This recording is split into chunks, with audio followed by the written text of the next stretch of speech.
kindness and compassion. In a quiet mountain village where the air was crisp and mornings smelled of pine, lived a young woman named Alina. She worked as a baker in her late father's small shop, a modest wooden building with a red roof and a bell that chimed every time a customer entered. Each morning before sunrise, she would knead dough while the rest of the world still slept. Though she was known for her warm bread and sweet pastries, what truly set her apart was not her baking, but the kindness that lived in her heart. Every day, Alina left a few loaves outside the bakery door with a handwritten note, "For those in need." She never mentioned it to anyone, but the villagers began to notice. Some whispered that she was wasting her effort, that generosity would only invite the lazy. But Alina believed differently. Hunger, she once told her friend Mira, does not ask if a person is deserving. It simply exists, and we can choose to ease it. Her words were simple, yet they carried the quiet conviction of someone who had known loss and still chose love. One particularly cold winter morning, Alina discovered an old man sitting by the bakery steps.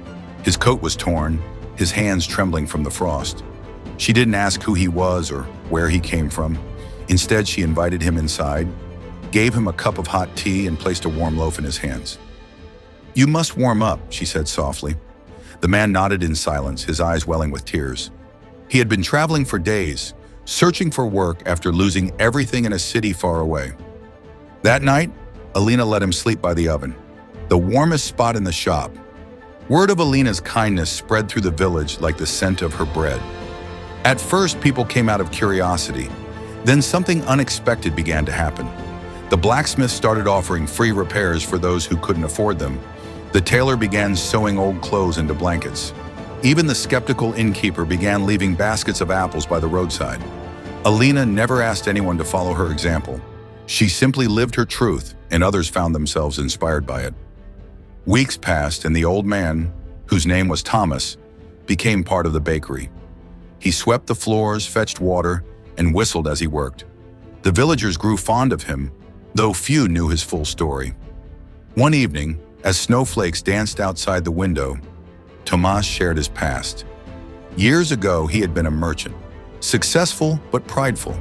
When his business failed, his friends disappeared, and his wealth vanished overnight. "I thought kindness was weakness," he confessed to Alina, "but your compassion brought me back to life." His eyes glistened with humility, and Alina smiled, her hands dusted with flour. "Then share it," she said. "That's how it grows." Spring eventually returned, painting the village in shades of green and gold. Thomas began helping others as Alina once helped him. When a flood swept through a nearby town, he led a group of villagers to bring bread, blankets, and tools to those who had lost their homes. Alina watched them leave, her heart full. What began as a single act of compassion had become a quiet revolution. The village, once ordinary, was now bound by a thread of empathy that wove through every soul. But not every day was easy. One morning, a wealthy merchant from the city arrived, offering to buy the bakery. "You could live comfortably," he told Alina. "Leave this place behind. Let others handle the rest." She looked around, the wooden beams her father had built, the laughter of children waiting for their morning rolls, Tomas humming by the oven, and shook her head. "Kindness doesn't thrive in comfort," she said gently. "It lives where it's needed." The merchant left bewildered, but Alina felt no regret. Her wealth was not in coins, but in the warmth that filled her bakery every morning. Years went by, and Alina grew older. Her hair silvered, her hands wrinkled, but her spirit never dimmed. The bakery had become more than a shop. It was a refuge, a symbol of the power of compassion.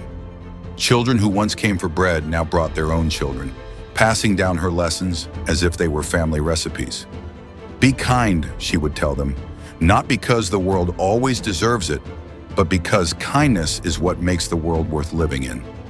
When Alina finally passed away one peaceful autumn morning, the bell above the bakery door chimed softly on its own, as if to bid her farewell. The villagers gathered to honor her life, placing loaves of bread on the steps just as she once had. Tomas, now an old man himself, looked up at the mountains and whispered, "You showed us that compassion is not a gesture. It's a way of being."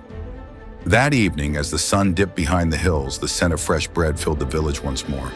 And somewhere beyond the horizon, it was said that the warmth of Alina's kindness still lingered, alive in every heart she had touched.